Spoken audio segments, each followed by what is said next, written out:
வணக்கம் நண்பர்களே, welcome to மனதை தொடும் நேரம் சேனலுக்கு உங்களை அன்போடு வரவேற்கிறேன். கவிதா ஒரு நடுத்தர குடும்பத்தை சேர்ந்த அமைதியான பெண். அவளுக்கு வயது 24 இருக்கும்போதே வீட்டில் திருமண ஏற்பாடுகள் பலமாக நடந்தது.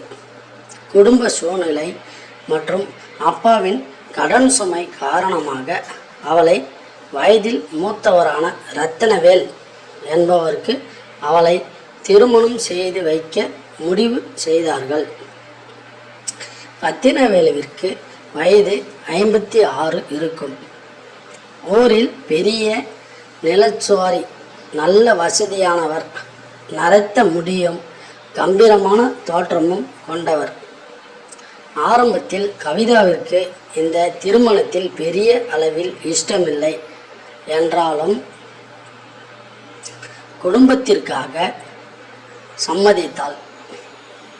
வயதானவர் தானே, அமைதியாக ஒரு பக்கத்தில் இருந்து விடுவார், நமக்கு பெரிய அளவில் தொந்தரவு எதுவும் இருக்காது, நிம்மதியாக வாழலாம் என்று அவள் மனதிற்குள் ஒரு கணக்கு போட்டு வைத்திருந்தாள். ஆனால் அவளுடைய கற்பனைக்கும் நிஜத்திற்கும் எவ்வளவு பெரிய வித்தியாசம் இருக்கிறது என்பதை அவள் திருமணத்திற்கு பிறகு புரிந்து கொண்டாள். திருமணம் முடிந்து ரத்தினவேலின் வீட்டிற்குள் நுழைந்த கவிதாவிற்கு அடுத்த நாட்கள் பெரும் ஆச்சரியத்தை கொடுத்தது. ரத்தினவேல் பார்க்கத்தான் 56 வயது கிழவரை போல் இருந்தாரே தவிர அவருடைய சுறுசுறுப்பும் வேகமும் 20 வயது வாலிபனை விட மிஞ்சும் அளவிற்கு இருந்தது. தினமும் அதிகாலை 4 மணிக்கெல்லாம் எழுந்து விடுவார். சுத்தமான பசும்பால், மாட்டுப்பால், தோட்டத்தில் விளையும் இயற்கை உணவுகள் என அவர் உடம்பை இரும்பு போல் வளர்த்து வைத்திருந்தார். அவருடைய அந்த கம்பீரமான பார்வையையும் கட்டுமஸ்தான உடல் அமைப்பும் கவிதாவிற்குள் ஒரு புதுவித ஈர்ப்பை ஏற்படுத்தியது. உண்மைதான். ஆனால் அதுவே அவளுக்கு பின் நாட்களில் பெரிய சோதனையாக மாறும் என்று அவள் நினைக்கவில்லை. திருமணமான முதல் நாளே சில நாட்கள் ரத்தினவேல் அவளிடம் மிகவும் பாசமாகவும் அதே சமயம் அவளுடைய இளமைக்கு மதிப்பளித்தும் நடந்து கொண்டார். இரவு வந்ததும் கவிதாவை தூக்கி கொண்டு அறைக்குள் செல்லும் ரத்தினவேலின் வேகம் அவளை மிரள வைத்தது. ஆரம்பத்தில் அந்த நெருக்கம் கவிதாவிற்கு பிடித்திருந்தாலும் நாட்கள் செல்ல செல்ல அவராலேயே அவளுக்கு பெரிய தவிப்பு உண்டானது. ரத்தினவேலின் இடைவிடாத எனர்ஜிக்கும் அன்றாட தேவைகளுக்கும் ஈடு கொடுக்க முடியாமல் கவிதா தினமும் உடல் ரீதியாகவும் மன ரீதியாகவும் கடுமையாக அசதிக்கு உள்ளானாள். ஒரு நாள் மாலை வேளையில் அவளுடைய தோழி ரம்யா அவளை பார்க்க வீட்டிற்கு வந்திருந்தாள். கவிதாவும் முகம் வாடிப்போய் கண்கள் சோர்வடைந்து இருப்பதை பார்த்த ரம்யா விபரம் கேட்டாள். கவிதா தன் தோழியிடம் எதையும் மறைக்காமல் தன் மனதில் இருந்த தவிப்பை கொட்டினாள். ரம்யா, அவர் வயதானவர்னு நினைச்சுதான் நான் இந்த கல்யாணத்துக்கு சம்மதித்தேன்.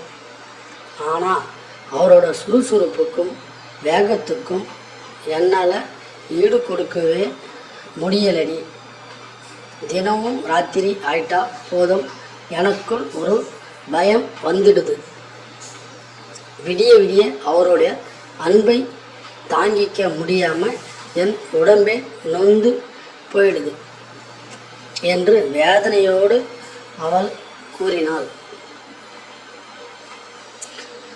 அதை கேட்டு சிரித்த ரம்யா, ஏய் கவிதா, கிராமத்து பெரியவங்க சுத்தமான சாப்பாடு சாப்பிட்டு உழைச்சி வளர்த்தவங்கடி.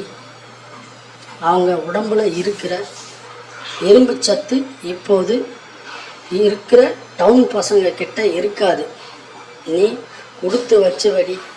ஆனால் உன்னோட இந்த சோர்வுக்கு காரணம் நீ சரியான சத்தான உணவு வகைகளை சாப்பிடத்தான். முதல்ல உன்னோட உடம்பை தேத்திக்கோ, அவரோட அன்பை புரிஞ்சுக்கோ என்று சில ஆலோசனைகளை கூறிவிட்டு சென்றாள். அந்த இரவு ஈடுகொடுக்க முடியாத தவிப்பு. தோழி சொன்ன ஆலோசனைகளை அவள் பின்பற்றி கேட்டு கவிதா தன் உணவு பழக்கத்தை முழுமையாக மாற்ற நினைத்தாலும் அதற்குள் அன்று இரவு ஒரு பெரிய சம்பவம் நடந்தது. அன்று இரவு பயங்கரமான மழை பெய்து கொண்டிருக்க வீட்டில் மின்சாரமும் தடைப்பட்டிருந்தது. அந்த மங்கிய மெழுகுவர்த்தி வெளிச்சத்தில் ரத்தினவேல் அறைக்குள் நுழைந்தார். மழையின் குளிர்ச்சியும் கவிதாவின் மேனியில் இருந்த மல்லிகைப்பூவின் வாசமும் அவரை இன்னமும் வேகமாக தூண்டியது. அன்று ரத்தினவேலின் வேகம் வழக்கத்தை விட பல மடங்கு அதிகமாக இருந்தது. கவிதா எவ்வளவோ முயன்றும் அந்த கிழவனிடம் ஈடு கொடுக்க முடியாமல் கதற ஆரம்பித்தாள். அவளுடைய உடல் முழுக்க அசதியையும் வலியையும் குடியேறியது. என்னால் முடியலைங்க, தயவு செய்து என்னை விட்டுடுங்க என்று கண்ணீரோடு அவள் கதறிய சத்தம் அந்த மழையின் இரைச்சலிலும் அவளுக்குள் எதிரொலித்தது. கவிதாவின் அந்த கதறலையும் அவளுடைய உண்மையான தவிப்பையும் பார்த்த ரத்தினவேல் சட்டென்று தன் வேகத்தை குறைத்து கொண்டார். அவளை மெதுவாக தன் மார்போடு அணைத்து தலையை வருடி கொடுத்தார். என்னை மன்னிச்சிடு கண்ணம்மா, உன்னை கஷ்டப்படுத்தணும்னு எனக்கு எண்ணம் இல்லை. என் அன்பு உனக்கு பாரமாக இருக்குதுன்னு நான் நினைக்கல என்று மிகவும் பக்குவமாக பேசி அவளை தூங்க வைத்தார்.